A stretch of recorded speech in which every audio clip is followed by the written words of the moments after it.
وبركاته. يا جماعة ازيكم، اخباركم ايه؟ طبعا، الاول بحب ان انا اشكر كل واحد قال لي كلمة كويسة ودفعني ان انا اعمل فيديو.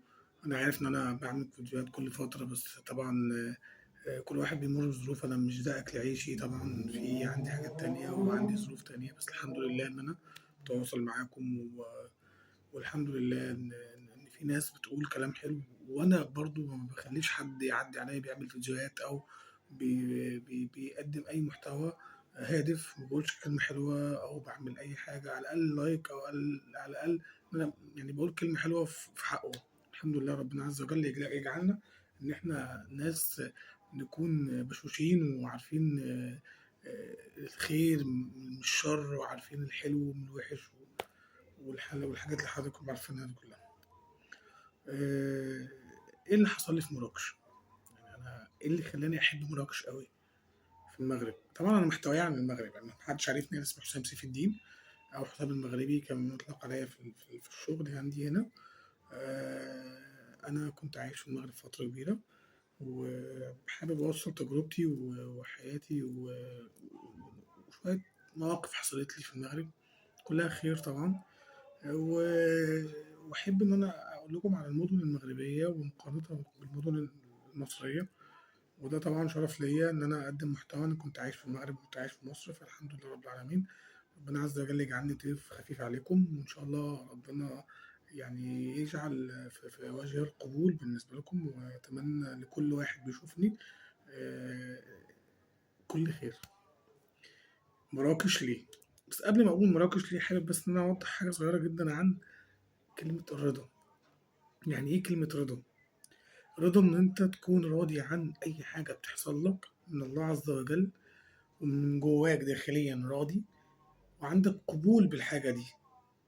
يعني انا لازم اكون راضي وانا عندي ابتلاء، لازم اكون راضي وانا عندي مرض، لازم اكون راضي وانا عندي قلة مال، لازم اكون راضي وانا عندي حاجة حصلة لي كبيرة قوي وما ينفعش ان انا اجزع من امر الله عز وجل. لازم اكون راضي وكامل الرضا. ما يجيش مثلا حد يكون عنده الدنيا كلها ويقول انا راضي، لا، ما انت لازم تبتلى عشان تبقى راضي. فهنا الابتلاء على قد طبعا الايمان وعلى قد القوه بتاعتك، والرضا ده اهم حاجه. يعني قال الله عز وجل في كتابه العزيز: اعوذ بالله من الشيطان الرجيم، بسم الله الرحمن الرحيم، في سوره المائده 119: ورضى الله عنهم ورضوا عنه. فربنا يجعلنا من الراضيين، ويرضى عنا الله عز وجل، ويقبلنا عنه من التائبين. مراكش، انا هبتدي مراكش. قصتي في مراكش: أنا قعدت سنين كتيرة في المغرب ما روحتش مراكش. يعني قعدت سنين كتيرة، وكان أنا أسمع عن مراكش، يعني أسمع عن مراكش بلد البهجة، بلد يقول لك مراكش الحمراء. أنا مكنتش عارف يعني إيه حمراء. البهجة، ساحة الفنا، حاجات كتيرة قوي كنت بسمعها عن مراكش، وكنت بعدي عليها. مثلا رايح لأجادير مثلا، بينزل ترانزيت مراكش، وأنزل مثلا أبص على المحطة وأطلع أشوف التاكسيات الذهبي وأمشي تاني. ما كانش عندي أي علاقة بمراكش. إلى جه الوقت وحان الوقت إن أنا أطلع لمراكش. أنا مش عايز أطول عليكم في الفيديو عشان تعرفوا تتفرجوا عليه، بس أنا هكمل لكم في حلقات تانية أكيد. كنت في أزمة في كازابلانكا، أزمة خطيرة، وكنت مش عارف أروح فين وأجي منين. وكان عندي واحد صاحبي مراكشي اتعرفت عليه في آسفي، واتصلت بيه. أنا بحكي له، قال لي بكرة تركب وتجيلي. بكرة أركب وأجيلك؟ قال لي أه. طبعا بدون ذكر أسماء في أي مواقف حصلت لي، عشان الناس دي ليها كل كامل احترامه. الناس دي طبعا أنا شرف لي إن أنا أذكر أسماء، شرف لي إن أنا أذكرهم على الملأ. ربنا عز وجل يعني يجعل لهم الثواب في حاجات كتيرة جدا. فأنا احتراما ليهم، وإن أنا ما استأذنتهمش، إن أنا مش هينفع إن أنا أقول أسماء. الشاب ده أو الراجل الطيب دوت كان من سني، وكنا مع بعض اتقابلنا مع بعض مقابلة كده في أسفي، ولما احتجته كلمته عادي، بحكي له موقف حصل لي. كان هو قريب إن هو ممكن يحل لي الموقف ده. قال لي اركب وتعالى لي.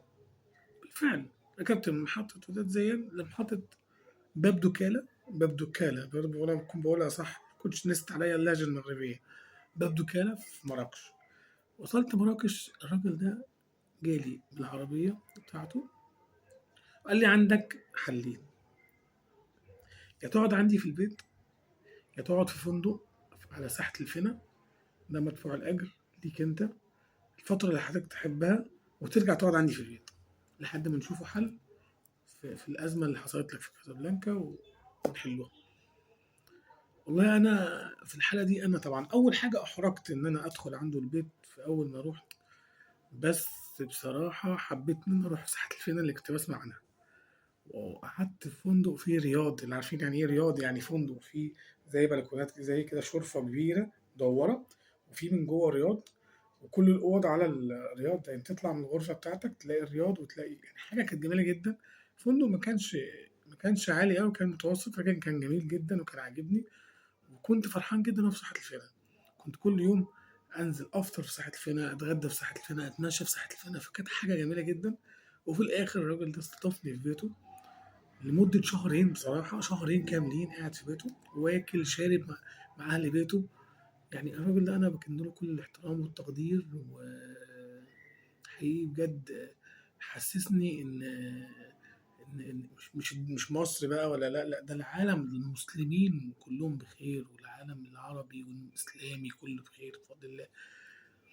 في حكايات حصلت معايا كتير ومواقف حصلت كتير أوي مع الراجل الطيب ده، عايز أحكيها بس مش عايز أطول عليكم الفيديو أكتر من كده. المرة الجاية إن شاء الله هحكي حاجات مهمة جدا حصلت لي، والناس وقفت جنبي بسبب الراجل ده، على وش الراجل ده.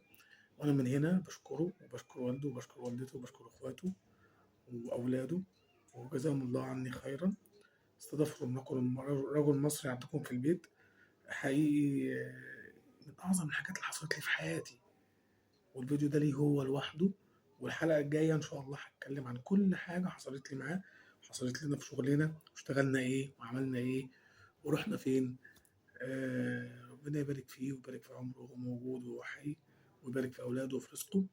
وشكرا ليكم، ونتلاقى إن شاء الله بإذن الله المرة الجاية، وادعوا لي بالله عليكم. أنا عايزكم تدعوا لي، يعني دعاء، مش عايز حاجة، مش عايز لايقات ولا حاجة، أنا عايز ناس تدعي لي وتدعي لوالدي ووالدتي رب الشفاء. السلام عليكم ورحمة الله وبركاته، وأنا فرحان إن أنا بتكلم معاكم، والسلام عليكم.